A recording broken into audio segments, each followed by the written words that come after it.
Hey, everybody, it's Ron Johnson, and this is the Ron Johnson Show on Locked On Sports Minnesota. I'm excited. We got Daunte Culpepper, former Vikings quarterback. Yeah, get your roll on Daunte Culpepper. I mean, this is a guy that threw the ball to Randy Moss, but he has some very specific, like past football career stuff that kind of mirrors up with J.J. McCarthy. He talks about all that and much more coming up next on the Ron Johnson Show. Locked On Sports Minnesota podcasts. It's endless Minnesota Vikings talk with the diverse voices of your local experts. Now the Ron Johnson Show. On the field, in the broadcast booth, Ron Johnson is Minnesota sports. He's played with them, hung out with them, and grown up with all the big names in Minnesota sports. They're hanging out with Ron Johnson. It's the Ron Johnson Show on the Locked On Sports Minnesota podcast. And it starts now.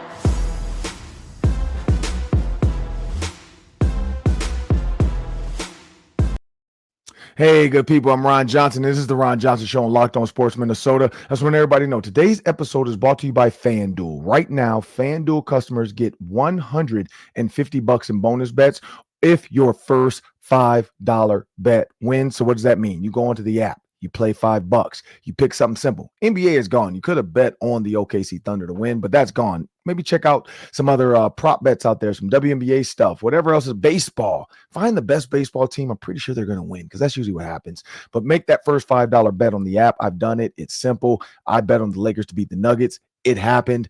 I got $150 in bonus bets. You can too. So make sure you go on to FanDuel.com or go onto the app and make sure that your first $5 bet is entered, and all new customers, your first $5 bet, you'll get $150 in bonus bets. And then you're playing with house money, and now you can put that all on whatever you want. J.J. McCarthy to win Rookie of the Year or Comeback Player of the Year. Put it all on that if you want. Or Vikings to make the playoffs. I think that's a pretty good one. But make sure you guys do that. And again, that's FanDuel. Just go on the app on your phone. Now I want everybody to know today's episode, we got Daunte Culpepper joining us in the Hang Around Johnson segment. So I'm not going to take too much time to get to him.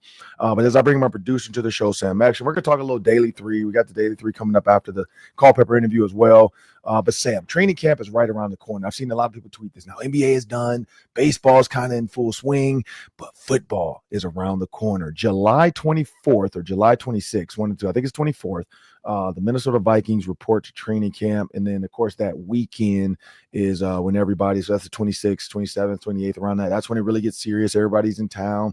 Fans are out there, staying out there at the Omni Lakes, at the Vikings Hotel. But the biggest thing about this is there's a new quarterback in town. Now, he was in town last year, but we didn't know what we would get, if it'd be him or Sam Darnold. Well, God kind of worked that out. J.J. McCarthy goes down with an unexpected knee injury, and then Sam Darnold takes over the season. Now, all signs point to J.J. McCarthy. You look at Sam Howell. You look at Max Brosmer. Who else did they bring in, Sam? Who's the other quarterback? Sam Howell, Max Brosmer, and Brett Rippon. Brett Rippon. Yeah. Brett Rippon was already here. And so with those four quarterbacks, my guess is 2 make the roster, 1 goes to practice squad, maybe 3 make the roster, 4th goes to practice squad. But that's tough to keep 3 quarterbacks on an active roster when you really only play 2. You can always go find you a quarterback if something happens. You can trade for a quarterback if something happens. And so my guess is J.J. McCarthy, I'm guessing Sam Howell, and then Max Brosmer goes to the practice squad. That's just my early guess. But speaking of J.J. McCarthy, Sam, as we head into the preseason, when Kirk Cousins got here, I don't know if you remember this. Kirk Cousins, I've been doing this with the Vikings for 11 years now as their pregame, postgame host and co-host on Vikings Game Day Live, and then the fan line when all you guys like to call us and cry, and or celebrate. It's not always tears. Or complain. That happens win or lose. There's always complaints. Win or lose, Yep. Somebody's not happy with something. Something didn't happen right. Mike Zimmer didn't make the right call. Why is Brian Flores blitzing so much? Why won't Kevin O'Connell just throw the ball? I mean, run the ball. There's so much that you guys complain about. But I love it. I love it because it makes it for a better show. But looking at J.J. McCarthy, I remember Kirk Cousins, his first game. I think it was the Denver Broncos. He had like a great first drive, threw a touchdown. And Pete Bursich's famous line is, all right, I've seen enough. Put him on ice. And so that's the question with J.J. McCarthy. Like, have we seen enough? Is the Patriots game going to be enough, or week, plus game, but is that week going to be enough? because there's going to be a week before the Patriots arrive. And so that first preseason game, is that going to be kind of, let's just get them in, get them wet, get them out. So if that is one drive. After that, you got the Patriots week. From there, you probably should have an idea. So same thing. But the one thing about Kevin O'Connell, he always says this. The way you guys practice is the way I'm going to dictate how you play. Meaning, if you have a great practice, hey, you're vets, you guys are good. If you practice like crap, trust me, I will make you pay for it. And that's his thing. The veterans know that. The rookies know, or the rookies don't know that yet. They'll find out. But the veterans know that. They know Kevin O'Connell. He can use, I'm gonna make you play in the game as a threat. You know, it's like a parent saying, "Hey, you do that again, you're gonna be sitting in the corner. You're no more screen time, no more TV. You're eating broccoli tonight. No more snacks." Like that's what Kevin O'Connell can do with the players is tell and the veterans that know they're only playing or not even playing. He can still say, "You got to dress. I don't care if you want to act like this. You're gonna dress." And so that's what I love about the whole Kevin O'Connell side is the guys know it, they get it. JJ McCarthy, Sam, in my opinion, I think it is the first game, I think it's a one series. I do, because you're going to get that full Patriots week. And so why risk the first game and, potential injury? I mean, again, injuries are going to happen regardless of when. Like, you can't get away from them. Like the movie Final Destination, which I'm pretty sure you haven't seen, Sam, but, it's one of those things where they escape death once and then death, the rest of the movie just keeps coming for them in different, various, and cool ways. And so that's what injury is like. Like you might miss one injury, but if you're destined to get hurt, it's going to happen. So you can't run from it. You can't hide from it. And so that's the weird thing about sports is you can't go in thinking, I don't want to get hurt. You just have to play the game. But I would say knowing that Patriots week is coming and you can get full one-on-one reps, 1 versus 1, 2 versus 2s, you let JJ McCarthy use that week to really get going. That preseason game, again, you probably have seen enough in practice where you don't need to play them, but maybe a series for the fans. And then again, you get them out because I think honestly, you want to see what Brett Rippon has and what Sam Howell has, and of course, what Max Brosmer has. And there's no way to get to Max Brosmer and figure out if he does deserve to be on your practice squad if you don't do that with JJ McCarthy. Because I mean, you can't go quarter free. You could go 1 quarter for every quarterback. Maybe Kevin O'Connell does that. But I mean, I don't know. And if he does that, we'll come back to this clip and say, hey, Ron figured that one out. Maybe a quarter for every quarterback. But I just don't see that. I see JJ McCarthy maybe 1, maybe 2 series. And then you go Sam Howell, a decent amount, but, not much with him. I think he's the backup. Brett Rippon gets maybe the 3rd, and then Max Brosmer gets the 4th. And then maybe you flip it the next time because you're like, well, hey, Max was playing against 4th-string guys. Let's let Max get in against 3rd-string guys or 2nd-string guys so we can see what Max really can do with better NFL talent on the field. If they truly want to what's the word? If they truly want to, what do you do when you watch somebody, observe them, you grade them? Evaluate. That's the word, Sam. Yeah. Evaluate. If you truly want to evaluate Max Brosmer, going against the 4s is probably not the way to do it. But maybe for practice squad, that's enough. Because Daunte Culpepper, he'll talk about it in the interview. He talks about when he was practice squad or a practice quarterback, and I'm not even gonna ruin the stories. Just wait and see. But it does have something to it where you gotta get through the practice and be the star for the team. Like you got to be the other team star.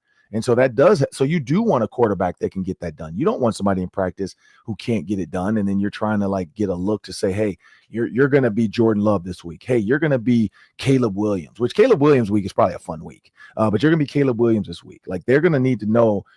Is that gonna be Brett Rippon as our 3rd quarterback, or is that gonna be Max Brosmer? Where we can carry 2 quarterbacks, have Max as our practice squad guy, where maybe he's the emergency quarterback if something happens. And so that's where that needs to be figured out. Because it could easily happen where Brett Rippon's just QB3, because you are allowed to carry an extra quarterback now. With that weird, like I forgot how they do it, but you're not accounted to the 53 until you're needed with injury. And so I think Max Brosmer on practice squad seems like the easy answer. But they're going to want to see. But if I'm JJ McCarthy and I'm the Vikings, yeah, I'm playing him 1 series. I don't know why. I just would. Like I feel like if he's your starter, why even risk it? Let's get to the first game, first 2 primetime games actually, but that first game. I mean, what do you think? Yeah, I think this is a real interesting situation because the decision with Cousins was pretty easy. He's a veteran. Yeah. He didn't need preseason. So right. that was a clear decision not to play him in preseason. Yep. Let's look at what they did last year. First game against the Raiders, Sam Darnold, 4 of 8 for 59 yards. That I'm guessing that was 2 series. It feels like about 2 series to me. Then they went to McCarthy. And then they went to Jaron Hall. And Darnold didn't play again in the preseason. So he got about half a quarter, 1 quarter of one game. I think they handle McCarthy similarly. Just as an interesting side note, Ron, I looked it up. Daunte Culpepper, in his 2000 season, when he was taking over the starting job, here's the line from the story. Daunte Culpepper completed 8 of 14 passes for 140 yards and directed 2 scoring drives in a quarter and a half. So that was what he did in his first preseason game that year. Little different time, though. I think back the preseason meant way more, Ron, when you played, Correct. when Daunte played. You just treated it differently, right? I mean, I'm guessing you played a lot of reps in the preseason, even though, going into that 2002 season, I'm sure that you and the starters played a lot, correct? Yeah, I mean, and I had to play more because I was the third receiver, but I was a rookie. So I had to stay in. I went with the ones as the third receiver, and then I went with the twos as the one receiver. Me and I forgot who, maybe Javen Hunter. And then with the threes, I just stayed in because I had to. I don't think I got to come out until like maybe the fourth quarter. But even then, like I was still doing special teams. So I had to keep going out every once in a while, like if it was pump block. So I never, I don't think I got to relax in a preseason game until maybe the last game. But then even my second year, like I was fighting for my job then in my second year, because same thing, I still was the third receiver. They had bought another guy in, and I was because Brandon Stokely had left, but they bought another guy in, and so I was still with Marcus Robinson, who came to the Vikings later. You remember him? And Marcus Robinson came in to be our second receiver, and then Frank the Tank. Frank was in there as well as me and him were back and forth as 3 and 4. And then my third year, same thing. I'm fighting for, so every year I had to kind of be that extra receiver, kind of like Trent Sherfield Jr., I guess I'd say. Like I had to fight every year to kind of make sure I had a spot on that team. And a lot of it was being the bigger blocking receiver that could play special teams. And so that's what I look forward to. But, JJ McCarthy, I think, it needs to be either something like Daunte Culpepper or less. It's a different time, different day. And what you don't want to do, especially if Christian Darrisaw is not playing, I'm guessing he's not going to play in the preseason. I don't know how long you want to leave JJ McCarthy out there like that. And so that, and with his blind side exposed, I guess you'll say, especially with guys trying to make the team, that's when it gets like dangerous, because those guys are going to do everything they can to make the team, even if it's leg whipping a guy, falling on a guy's legs. I mean, they're trying to put on stuff on film in case they get released and other people can see, like, this guy's good. This guy's good. Like, we need to pick him up. And so that's what you really, really have to worry about. But no, it's going to be fun to watch back Max Brosmer, because, being in Minnesota, being able to see a Gopher quarterback, go through camp. I know the Gophers are going to post as much as possible they can with the Vikings. And, I know PJ and them are probably going to either show up to a preseason game with the team to support Max Brosmer and do something Gopher related, or be at training camp as well, which, that's what the team does. They find ways to do stuff. And PJ's current team, other than Blake Cashman now, and the guys that are playing now, have never had a training camp with the Minnesota Vikings where one of their former players who just left them was going to be in camp. And so this is like a unique year for PJ, in year 8, I think maybe. It's a unique year for PJ. So Max Brosmer, I think they're going to find a way to show him some love at training camp. But we got to get to the guy everybody's waiting to hear from, Daunte Culpepper. So we don't want to keep you guys waiting any longer, but we'll be back with Daunte Culpepper after a word from our sponsors. And we're brought to you today by FanDuel Sportsbook. NBA's done. NHL's done. Summer sports now in full swing. We got WNBA, the Fever, Caitlin Clark coming to the Twin Cities July 1st. You can bet on that game now at FanDuel. You can bet on or bet against the Twins right now. The Twins are getting blown out by everybody. You can bet on that at FanDuel. FanDuel can get you in on the game while you and your friends are at the beach. Take it with you in the FanDuel Sportsbook app. You can track your favorite matchups. New daily promotions at FanDuel are great, give you great value, and create some fun ways to bet. Put together a same-game parlay and peruse their live wagering options as well. New to FanDuel, new customers can bet $5 and get $150 in bonus bets if that first $5 bet wins. Open the FanDuel app today or visit FanDuel.com to get started.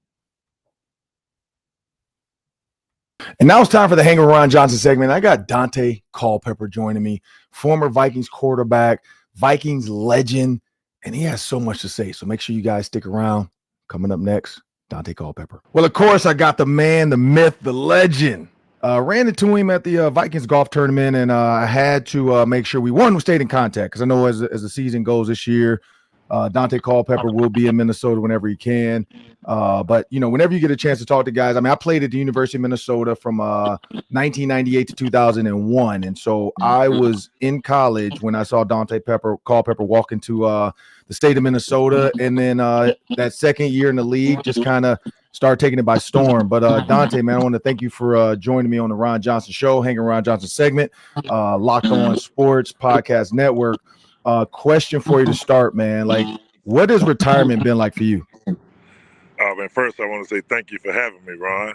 But retirement, man, it's when I first got done playing, it was kind of twiddling my fingers and wondering what, after being on a schedule from, elementary school through high school, through college, through the NFL, and then not having that schedule was different for me, as you know. But we did have my wife and I had kids, so that took up some time. But I just had to figure out what I wanted to do with myself. So I ended up getting into trucking, and we had a trucking business for a while. Then we sold that, and now we're building, our real estate portfolio. But my kids, they keep me busy, so that's pretty much what I've been doing, dealing with family. Yeah, and so you bring that up a good point. I want to ask you that question. When you think about walking away from football, because I know everybody goes through this, man. Like, how did you get through the kind of weird state of like, okay, football is no longer a thing I can do anymore. I got to figure out life after football. Like, what was that dead space like for you? It was definitely. It gets difficult at times, and then sometimes it's easier. Being close with my wife and my kids, and just kind of losing myself in all of that. That took up some of the time, but I stayed. I ended up started playing golf. That's where I started competing, and I couldn't compete in. As of now, I don't compete in the basketball. I used to love to play basketball, pick up basketball, even some men's leagues, but I don't do that anymore. And then I got afraid. A lot of my buddies started tearing their Achilles, and I was like, well, I got to stop doing that. And so I started playing golf, and that's what I compete in now. That's my competition is on the golf course. Yeah, man. I mean, as you get older, we've all been there, wanting to hoop. I still try. I'm 45, so I still try every once in a while, but you're right, man. Like some of these young guys, man, they take it way too serious.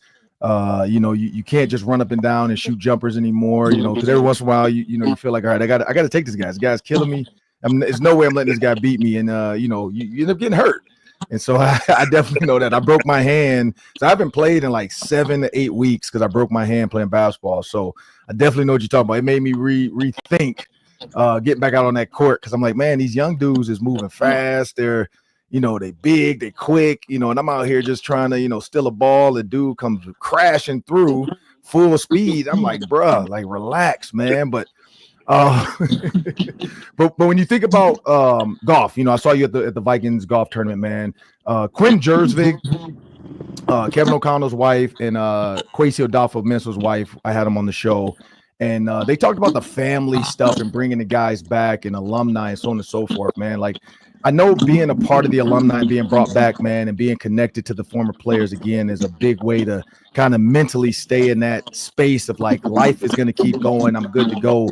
How has that been for you? Man, it's absolutely wonderful being able to connect with former players in the NFL, former teammates, and former people that worked in the building when I was there. I mean, it was absolutely fantastic. And the Vikings have been tremendous with myself personally, inviting me to different events and just keeping me, around, in a sense. So I'm thankful for that. And I look forward to, being involved this season. And I know we're playing over in Ireland. Hopefully I get a chance to go over there and watch the game in Ireland this year. So that's a possibility. And then I'll probably come back to the alumni weekend game during the regular season. So I got my hat goes out to the Viking organization for what they do for myself and the other former players. Yeah, and talking about that, going over to Ireland, man, how would you have handled being overseas 2 weeks in a row? man, that would have been crazy. I think that would have been a big fun trip. You know, I love going on the road, but we never played, across the ocean like that in another country. But I'm pretty sure that's a great experience, and I would have loved it. But they didn't start doing that yet. And the Vikings have a similar situation to what you had your rookie year. JJ McCarthy, he sat behind Sam Darnold. He's going to start now. When you got a chance to sit and then play, man, how did that? Because Patrick Mahomes, I mean, I can name the names of guys, Aaron Rodgers, guys that got to sit a little bit and watch and then go play versus just coming out the gate starting and maybe running into trouble on the field. How did that help you in your career, like being able to sit for a little bit? I think it was a huge positive. I was able to use practice as my game. A lot of guys may not have looked at it that way, but I used when I would go out in practice, I was the scout team quarterback my rookie year. So, John Randall, who was great for me, he got me ready tempo-wise because he loved the fact that I looked at every day as a game, and he, used that to get himself ready, and I used it to get me better every day. And so that was my competition in practice, and just being able to watch Randall Cunningham and Jeff George at the time, how they prepared throughout the week to get ready to play. I was very observant, and I was like a sponge to those guys, and they helped me out tremendously, and I appreciate them for it.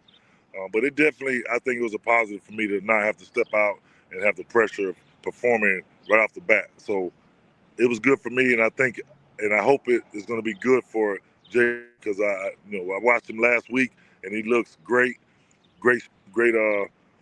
He has a lot of great spin on the ball, great arm, and I think a lot of people don't realize how great an athlete he is. He's a little underrated as an athlete, so I noticed how good his feet work was, and I'm very impressed by him. Yeah, I got to go out and play a little softball, watch him play some softball. And I told people that his rookie year, I'm like, this dude is actually athletic. Like, he was at shortstop. This dude is athletic. Like, the man come across the field, he getting ground balls. And, I mean, you know that, man. People that play multiple sports and are good at it, they're usually pretty good athletes, and people don't give them credit for that, man. And so I do want to ask you a John Randall thing, though. Because John Randall, we've had him, and he talked about some stuff. We've had former players. Randall McDaniel talked about John Randall. I forgot the linebacker. I'm drawing a blank on his name, but he played linebacker. He talked about the John Randall story versus the Packers, man. Did John Randall ever give you crap, like tell you like, hey, man, I can't hit you, but if I could, you wouldn't have got that ball off? Or like, what was that like dealing with John Randall in practice, man? Listen, let me tell you something, man. This dude he was awesome.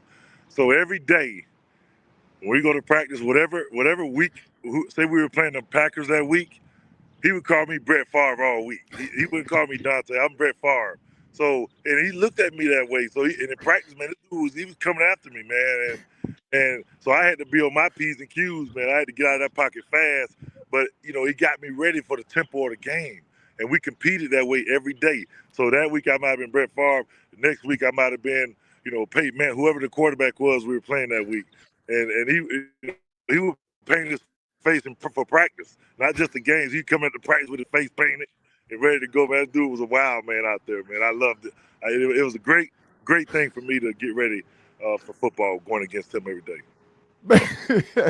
Gotta love the face paint practice, man. Dudes like that make practice fun because for people that don't know, it get boring out there sometimes in practice, man. So when you got a dude willing to come out there, like I know with the Ravens, their biggest fun for the defense was the linebackers all would wear single digits. So Ray Lewis would be like number 1, Bart Scott would be 2, Ed Hartwell would be 3, just to do something different. So they were still in the jerseys from like the kickers and the quarterbacks, and they would make those guys like get a different jersey. Like, no, man, we taking y'all jerseys this week. And they just did it to have fun. You know what I mean? Like right. just loose, liven up, like come have a little fun.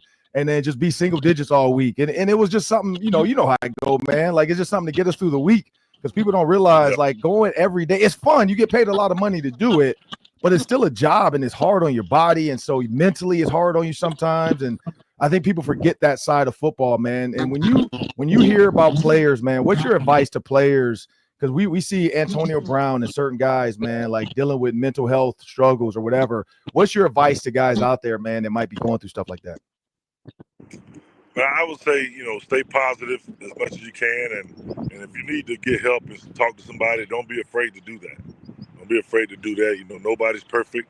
At some points, everybody needs some help, and that's what I say to anybody, man. If you need some help, don't be afraid to talk to someone and get the help you need, because there are resources out there that be able to help you. And a lot of guys attribute it to, you got CTE, all the stuff. Like my dad passed away in 2018. He's two-time Super Bowl champ. All the stuff. That's why the Steelers stuff is behind me. The Super Bowl ball is behind me.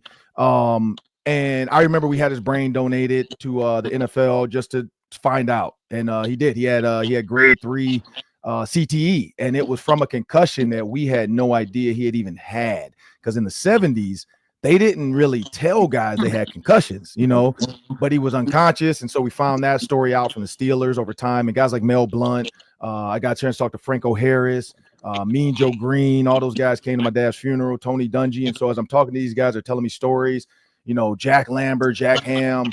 And then I'm going back and realize, like, man, that's the steel curtain of guys, man. And so it was cool to see even that group of guys. And so what I heard from a lot of them, though, man, is they were like, man, I remember when you were born. And they were telling me stories when I was born. And they were like, man, your dad wanted you to play baseball, man. He didn't want you to play football. When you have a son now in this, man, like, how have you thought about that? Or did that ever cross your mind? Or you're like, man, he's going to be his own man. I got to let him do what he wants to do. Yeah, well, I got 3 boys. And my 2 oldest boys, they're 23 and 20. And they're great basketball players. They're actually in college right now. And when they were little, I always approached it like this. Whatever they wanted to do, I supported it. I introduced them to football, I introduced them to basketball, I introduced them to baseball. And whatever they naturally liked, that's what I wanted to push them in, So they my 2 oldest boys, they played football till about middle school, to high school. Then they just wanted to stay with basketball, and I fully supported them, because even though I want them to, I want them to be athletes, and it's all good, but I want them to be well-rounded, not just in sports, but in everything, and so they can be productive members in our society. So that was my goal for them, and they're doing a great job at that. I'm very proud of them. But my youngest son, though, he's playing quarterback and basketball, so he's a little bit like me. I play, basketball, football, and baseball, and he's just playing basketball and football. But then the other day he told me he wanted me to get by him a glove and start learn how to throw the baseball, so he might start baseball. So I don't know, but whatever they do, I support them, man. And I'm more proud of them as the young men they are than anything. They're very respectful and they carry themselves very well. So that's what I'm really excited for them about. And you're gonna have to be a dad that navigates potentially this NIL world, man. And so I don't know if you heard about the question about the quarterback. He's at South Carolina. His pops told him, "You're 19. You don't need $8 million," because somebody offered him to transfer out of the portal from South Carolina to somewhere else. And he ended up staying in South Carolina and not taking the $8 million. What would you have done if, one, that was your son, but then also if that was Daunte Culpepper back in college, and all of a sudden Florida comes after you because you're in the state, and Florida Gators say, "Hey, man, we got $8 million. Come be our quarterback at Florida." Are you staying at your school, or you taking off? I mean, it's a lot of variables in that I don't know, but just looking at it, I mean, that's a great position to be in. I'll tell you that much. But I would say I'm pretty sure South Carolina, if they didn't match $8 million, they're going to be pretty close to it. If another team is trying to get him for that, but also it comes down to the relationships he has with the coaches and the players. That those bonds are very strong, and sometimes I don't think money would overpower that. So, like I said, I can't fully answer that, but I think it's a great situation to be in. But if I knew all the variables and everything, if I was in his shoes, I would definitely take a long time, I guess, to think about. That's a tough decision for a 19-year-old. But it's good he has a dad there to help guide him through stuff like that. But hey, man, hopefully one day I'll be in that position to tell my son, that he's deciding to go take $8 million or stay somewhere and take the money they're giving. But hey, man, my hat's off to him and good luck to him. But hey, that's the nature of the business we're in now, and even in college football, it's a big business now, and it's just gonna, hopefully they just get it squared away where everybody is, in a sense, everybody is treated fairly in it. That's what I'm saying, as far as the players and the schools. Yeah, and for those that don't know, the NCAA did just make a ruling. So guys from 2016 to 2024 are going to get pieces of a $2.8 billion settlement. And then what? Wait a minute. Why they stop at 2016? What's going on? What's going on, Ron? Why 2016? What's that? When they were making money before that? I don't know, man. I'm with you. I'm 2001, man. So I'm like 98 to 2001. We can't get nothing. No, like 2016 to 2024. I don't know where they came up with those numbers. So here's what's going to happen, man. You got to go find you a lawyer. Let us know, get a class action suit and say, hey, you got to go back to the 90s, man. You got to go back. Like, y'all can't just stop that 2.8 billion at 2016. But yeah, 2016 to 2024, I think players have to submit like name, image, likeness, loss or whatever grievances. And then my guess is they're going to do like the EA Sports game. You're going to submit your stats, awards, all that stuff, Heisman. So like, because I think Reggie Bush doesn't count in this. Like none of those guys count in this. But like it's going to be, I don't even know. I can't even name a guy from 2016 to 2024 from college. But those are like Justin Jefferson. Justin Jefferson will be able to go back and say, hey, me and Jamar Chase killed it at LSU in 2020 with Joe Burrow. And they're going to get even more. They don't even need the money. And they about to get more money. Hey, man, I don't know who needs the money, who don't. But what I do know is from the very first day the NCAA sold a ticket and made some money, that's probably when they should go back to. I agree. I need the money, so I'm not afraid to say it. I need it. Give me that 2.8 billion. Let me touch some of that. But 20. So and also what the NCAA is going to do. So 2025, starting in 2025, 20.8 million is going to go to every university. I don't know what level. I think it's like maybe the top 140 schools. I don't know how they're doing this, but every school, or maybe it's just Power 5, but every school now gets $20.8 million a year to decide who to pay in college sports. So like you can go to your quarterback and say, here's $1 million. You can go to your point guard. Here's $1 million. You can go to your number one, swimmer, tennis player, say here's 400,000 or 20,000 even, for a swimmer. But yeah, what's going to happen is baseball is going to pick up because now pitchers, instead of going to the minor leagues or the AAA, you can now just go pay a pitcher like Paul Skeens over at Pittsburgh, who was at LSU, and say, hey, here's $1 million. You're throwing 98 miles an hour, man. Come be our pitcher for a season or two before you go to the MLB. So yeah, the NCAA has lost their, because it was a government whatever thing, Supreme Court, and yeah, they lost it. So 20.8 million now will go to every school every year, and the universities have to find the money. So that's where people don't see the red tape, is they have to now take the budget from teachers, they have to take the budget from food, whatever they're doing. And maybe the ADs, like these ADs are making $30-40 million. Hey, you could make $1 million.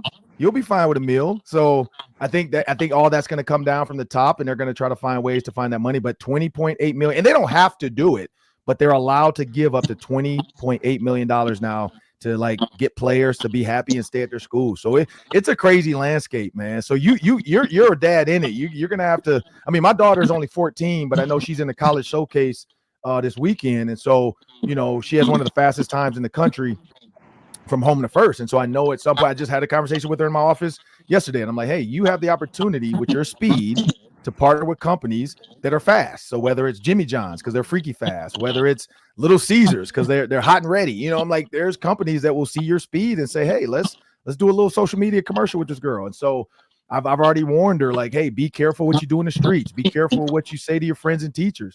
So it's a crazy new world, man. Like, I don't know if you know Spice Adams, social media comedian guy, played for the Bears. He's my best friend from high school. And so he and I talk about this all the time because he's in that world every day with Tide and so on and so forth. And he's like, man, Tide and softball is a great partnership too, because the girls get absolutely dirty every time they, get in the dirt. And Tide will be a great partner. I'm like, man, I didn't even think about all that. So yeah, man, you're headed that direction, man. So be ready, because it's a lot to navigate as a parent. Hey, I hope so, man. I hope so. And I mean, I think it's fantastic, man. I think the players need to make money. When money is changing hands, players should definitely be in that equation. So I'm happy and I'm excited about that.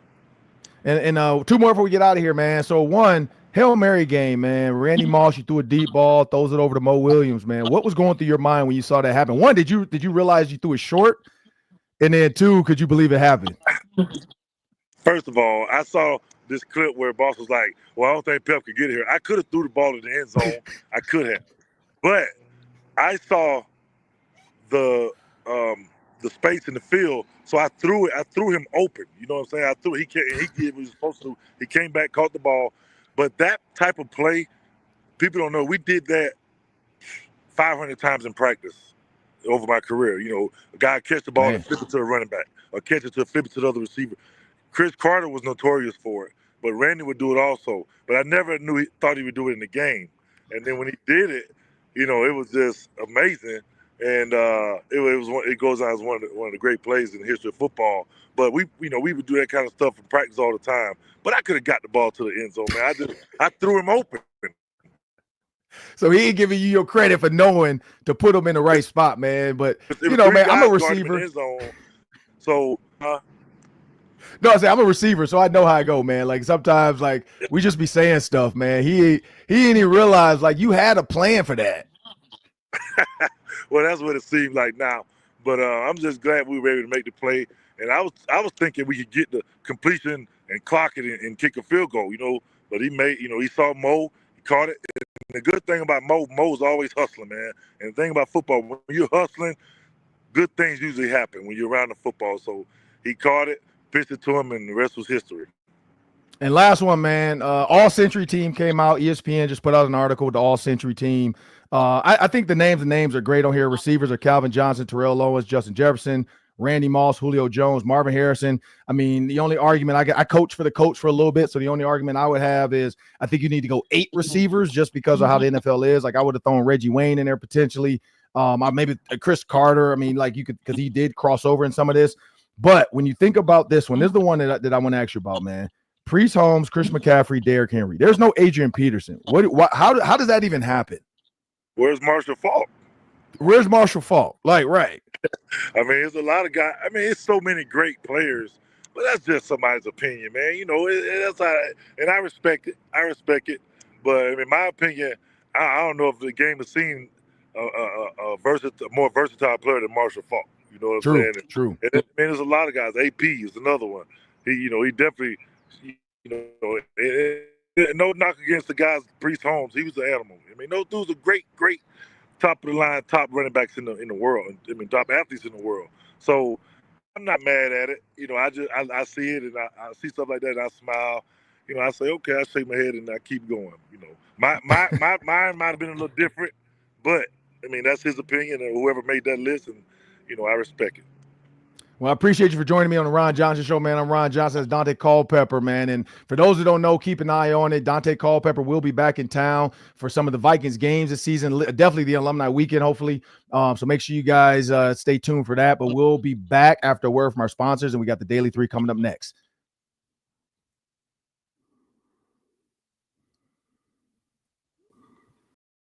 Man, Sam, it's always great to hear from the legends like that. You know, I got to love the stories. I'm mad I didn't get to ask him about the Blake Cashman candy bar thing, because to be a kid getting candy bars from the NFL quarterback and now playing for that team, seeing that guy come back, I wonder what that felt like for Daunte Culpepper. But we'll have to get him on next time because, you know, as you heard, he said, you know, he'll be back in Minnesota for some of these alumni game stuff. So maybe we'll just plan on getting, you know, doing the live on set type of interview where I get him under the tunnel or something at the stadium. Maybe I get him up to the suite or something. But yeah, I'm looking forward to being able to connect with Daunte Culpepper because now, you know, he's a great guy. It looks like he'll have a lot of stuff to say, especially when we see how JJ McCarthy does this season. But Sam, it's time for the Daily 3. That's 3 questions. It's been about a minute each today. Take it away. Ron, let's get right to it. Game 7 of the NBA Finals. Thunder win. They beat the Indiana Pacers by 12. Halliburton goes down in the first quarter. Torn Achilles. Devastating. The Thunder are champions. Your thoughts? Yeah, so it's tough to lose it that way when you don't get the full grasp of it. The weird thing, though, Sam, I don't know if you saw this. Damian Lillard, somebody else with number 0, and Jason Tatum, and Tyrese Halliburton. All 3 wearing number 0, all 3 tearing their Achilles this year. Like, that's weird. I think this is the 8th. Somebody said the 8th Achilles injury this year. So I wonder about the low top shoes, the type of shoes, maybe it's just overtraining because it's nonstop basketball and not a lot of training and cross training. And, you think about guys back in the day used to do all kinds of other stuff, box, golf, baseball, softball, it was just different back in the day. Now it's just basketball, basketball, basketball. Let's play basketball. Let's play basketball. And so I wonder, and then also when guys get calf strains, now I'm starting to wonder why guys keep playing. Like if I have a calf strain, like a lower leg injury, it feels like every time Kevin Durant, remember he had the lower leg injury, he kept playing, tore his ACL or tore his Achilles. Like once you get that lower leg injury strain, it's time to like shut it down. I hope that's the thought process moving forward for guys when they get it, because clearly your calf is telling you something. I'm strained, I'm tired, I'm stressed. And then you're going to try to push off as hard as you can off of it. And the Achilles is just like, look, man, I'm just a little piece of nothing, man. Like, what do you? Oh, yep, here I go. I'm gone.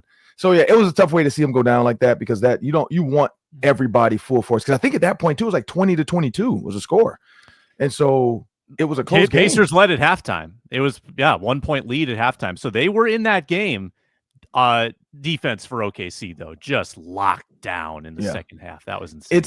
But again, without Tyrese Halliburton, it's just tough. Like it's tough to know what would have happened. How would he have with Hallie have come out, because all tournament, all series, and NBA finals, all of it, like everything, playoffs, period. He's been on, like he's been knocking down shots. The Knicks game, the famous Reggie Miller choke move, he's been on, and so to not have him out there, especially not have your leader.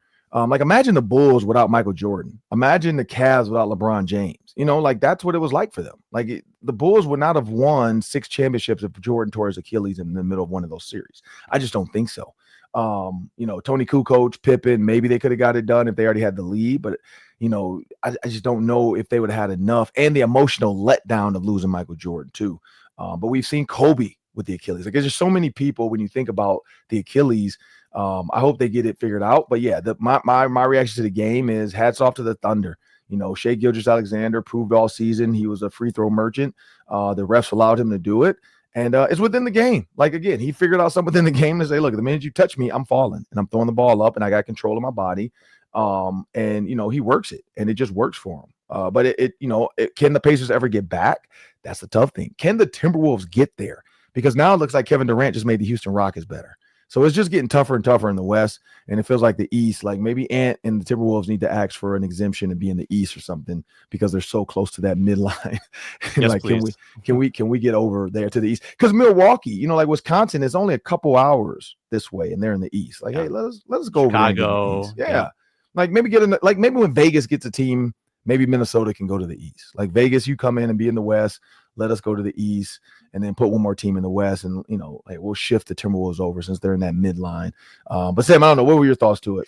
The Thunder are going to be a problem in the West for a long time. It looks like they get the whole gang back together next year. Everybody's young back. core. Yep. That's Chet and Jalen. They get the extension money 2 years down the road, and then they get expensive. But they get one more year where they're cheap and they're young and they're going to be really good again. That's going to be a problem. Number 2, if you're a Pacers fan, how devastating for you. Like, not only do you make the most improbable finals run and lose in the final game, but you lose your star for next year also. Yeah. Just a brutal. Yeah, because it's what they say, like a 12+ month injury. Probably. I mean, Achilles, probably another 9 to 12 situation. Like best case scenario, he would play next playoffs after being on the shelf for almost a year. And somebody else said, like, with it being, they think it might be 2 seasons, meaning because after that 9 to 12 months, he's still got to get cleared to be on the court. He's still got to get used to running again and being out there. And so how well is he going to play in that next season? How apprehensive will he be? Like, will he be like Kobe and just come back ready to go? Or is this like, man, we might have seen the last of Hallie. Like, he'll never be the same. Kevin Durant came back and he's been fine. So maybe new technology is different, but to have 3 guys wearing number 0, that's just super, super ironic. Like, I know people are trying to put 2 and 2 together, and so, like, there's no correlation, man. It's just life. Like, it just sucks that happened. And I feel bad for him because, to get that far, it's so hard to get to a championship and then to lose it that way, not being able to be on the court with your teammates. That's a tough one, man. What you got next for us? Yeah, this is kind of a fun one. Bill Barnwell of ESPN, he labeled Josh Oliver as the best blocking tight end in the National Football League. Do you agree that Josh Oliver is indeed a that type of weapon for the Minnesota Vikings? Do you have the list? Like, who else was on that list? Like, You what know, other it was tight kind ends? of a superlatives list where he was just giving out awards, and so there wasn't really a list. It was more just like best blocking tight end, Josh Right, Oliver. because I guess you can't say George Kittle, because George Kittle can block his butt off. Like, you can't say George Kittle, I guess. Hughes Check goes under fullback, because I would have went Hughes Check because he lines up at the tight end spot, but I guess he's more considered a fullback, even though he does a lot of backfield pass stuff from the tight end spot. You look across the league at other tight ends. I guess you would have to say yes, because how many tight ends now that you want to talk about? Not tight ends, period, but that you want to talk about. So Travis Kelce, because we got a lot of Shannon Sharp types, a lot of Tony Gonzalez types, TJ Hawkins and all, but you don't have a lot of guys that like truly just know my role is to block. My role, like if I need to catch passes, I will, but I'm fine being an extension of the tackle. And so I could see that because again, we don't have too many tight ends that and then it helps when your team wins. I think that's the other side of this. Like Josh Oliver being on a winning team, because the best blocking tight end could be, on the Raiders, but nobody knows because the Raiders don't win. Maybe they win this year with Geno Smith and, they still got Brock Bowers, they got new coach. But, being on a team that doesn't win is tough to really know. Like being on a winning team, it helps because people watch it. So, yeah, Josh Oliver, I think, honestly, if you go across the league, we could probably maybe I'll do that this weekend. Like to just look and see tight ends in different positions and do my own, like maybe we'll do our own top 5 lists of like best pass catchers, best route runners. I would say, yeah, Josh Oliver probably pulls that off. Well, what do you think? Yeah, I think so. I'm the stats would back it up. He looks the part. He wipes out blockers. I wonder, is Tyler Warren supposed to be good at blocking? I thought he was billed as kind of a good blocking tight end, and the Colts have him now. I wonder if he'll give Josh a run for his money. He is. He is, but he's still more of a passing receiver too. Like he's a do it all guy. Like he's a do everything, do it all guy. And so I think that could be it. Like he did, like Tyler Warren lined up at tight end, running back, receiver, quarterback.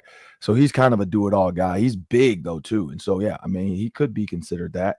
But when you look at names, again, you got Brock Bowers. Like I'm looking at all the names of these tight ends. It gives you every tight end in the NFL right now. And I'm just going like Will Dissly. Nope, he's a receiving tight end. Evan Ingram's receiving. Zach Ertz. Because it's alphabetical order too, people. This is not like anything. This is just Mike Gesicki. Seth Green now's on there, former Gopher. He's with New Orleans. Wow. TJ Hawkinson, Taysom Hill, Tyler Higbee, Hayward, Hunter Henry. Like, yeah, there's like and maybe he pulls it off. I'm looking at this. Nick Callerup, though, former Gopher. He's with the Seattle Seahawks. He's a blocking tight end, so who knows if he can make it and stay on. You got Tucker Kraft with the Packers. He's more of a receiving tight end. The one I was thinking was the Ravens. I forgot his name, but he's more of a fullback. Never mind, he's a fullback. The big 300-pounder. He's not a tight end. They have him at fullback. I could say, John, looking at this list, Trey McBride, he's a receiving tight end. Nick Muse, like. Yeah, I would say Josh Oliver probably you could say, he's the best blocking tight end in the NFL. And it's subjective. So, what's the last one? Yeah, last one. NBA draft. It's already here. Way different than the NFL, Ron, where the build-up takes months. And the NBA, it's like season's over. Here's the draft. It starts tomorrow. The Wolves have the 17th pick and the 31st pick, but let's focus on 17. What type of player would you target? I'll give you bonus points if you have a name. I don't know any of the names. So 17th pick, your thoughts? So I would go after Cooper Flagg, but they have no chance at doing that. And so when you think about this team, so they were going to trade for Kevin Durant, right? So maybe potentially go out and find a guy like Kevin Durant. And so when I'm looking at the list of names, some of these guys are just going to be too high, but you definitely want to go forward. There's not a lot like Noah S. I don't even know how to say his name. SNU from France, forward out of France. Like, he's right now at the 9 spot. If he falls, potentially there. Like, I'm just looking at the names. Carter Bryant out of Arizona, Colin Murray Boyles out of South Carolina. I have to do a little bit more digging on some of these guys to even see who they are. Jace Richardson, which is Jason Richardson's son, which is crazy. He's in the league. He's in the draft now as the 18th. Asa Newell. I do remember him from Georgia. Like he's one. But if you're like, again, it's tough with this draft. Like I don't even know if like the draft is too late now. Kevin Durant already has a team, but clearly they're looking for a wing scorer to kind of partner with McDaniels and Naz Reid. It felt like Rudy Gobert was their and like how does that feel too when you're part of a trade package and it doesn't go through? Like how do you walk back into business? So it's like imagine Sam, your wife, you come home and she's like, yeah, I think we were going to trade this boy, but nobody really wanted him, so we'll keep him. Like, imagine how he feels as a son, where he's like, my parents were literally about to trade me for another kid, but they didn't want to make the trade. Like, how much can you still trust your team? And like, do players understand it's just a business? I mean, I think they do, but you still have a little bit of feelings to that. But yeah, I would say if I'm targeting a player, like I'm looking at these forwards, you have to go find you a forward, a scorer, somebody like that. Like Asa Newell is 6'9", 224 pounds. He's kind of a guard forward. His size, mobility, and aggressiveness, intensity level, considerable asset, and enable him to have the highly productive, efficient freshman campaign. So he's young. He aided Georgia in reaching the NCAA. Georgia, he's from Anthony Edwards area school. Weaknesses: he excelled at using his mobility to score near the rim, but he has limited length for a center with a 6'11". So he's considered like a perimeter shooter, but he's more of a center forward, which is kind of fits what they're looking for, like a bigger 6'9" guy. He's not going to be your center. He must have played center for Georgia. I haven't looked into him much, but he is a rim protector as well. They said you can use him on both ends of the defensively as a rim protector.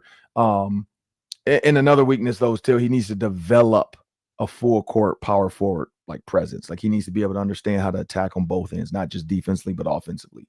So that could be a project for him. Or a guy that young, he's only a fresh, coming off his freshman year. But that's what I'm looking at. I'm looking at some of these tall forwards. Other than that, it could be point guard because you do want somebody. Maybe if Mike Conley's almost done and you don't know what you have behind him, but I know you said Terrence Shannon. You would like to get him out there more. I don't know. I mean, that's where I would go with the draft. Clearly you wanted a Kevin Durant type. So then can you find somebody similar to it, can give you some production to help out Anthony Edwards? I don't know. What are your thoughts? Yeah, I don't know a lot of these guys, but I do know Derek Queen out of Maryland. He hit the buzzer beater in the NCAA tournament. It was a really tough shot. He's a freshman, 6'10", 250. I think the hesitation with, letting Rudy Gobert go would be, well, you don't have anyone that can protect the rim like him. You don't have anyone as big as him. So I would get someone big on your team. I would get a blue chip big dude like Derek Queen. And maybe if he develops, maybe it makes Rudy Gobert a little more expendable if he has kind of that defensive mentality as well. Right. So that's what I'm looking for. And again, you never expect the first round picks to immediately impact you, especially when it's mid round. But Tim Connolly's done a good job drafting. So I've got faith in him. I'm excited to see if he wheels and deals a little bit, Ron, or is there going to be a big move on draft day to get someone in here? I feel like the Wolves need to do something big if they want to compete with the Thunder down the road. So it might get interesting. We'll see. Yeah, we'll see. Because looking at these names again, I haven't gone through too much of them just yet. The only ones I really knew were at the top of the list, of course. The Timberwolves have no chance of getting, Dylan Harper, Ace Bailey, or Cooper Flagg. Ace Bailey and Dylan Harper were at Rutgers. That's the only reason I kind of knew them. A friend of mine I played Little League with. He's now the coach at Rutgers. So I've and of course one of the former Vikings VEN guys. He's now the director of communications at Rutgers basketball, and I don't know football. I think basketball, but he's there now too. So I've kept an eye on Rutgers a little bit, just being in the Big Ten. And then again, looking at the top 10 list, there's only like one Big Ten guy other than those two, and that's the kid out of Illinois, and I don't know much about him either. But yeah, that's again, these other top names. And the crazy thing is the Dukies have 3 in the top 10 and still couldn't get it done. That's what's frustrating too. When you look at the level of NBA talent he had on that roster, and they still couldn't get it done. But I'm Ron Johnson. That's Sam Extra. Thank you guys for joining me. Thanks, Daunte Culpepper, for joining us on the Ron Johnson Show as well. Make sure you guys like, share, download, and tell a friend that we're here. Make sure you subscribe on YouTube to Locked On Sports Minnesota to get all the updates, because training camp, we're about a month away. Exactly. This is the 24th of June. We are a month away from training camp, which means the clock is ticking and the football will be spinning soon. I want you guys to have a great week, and take care.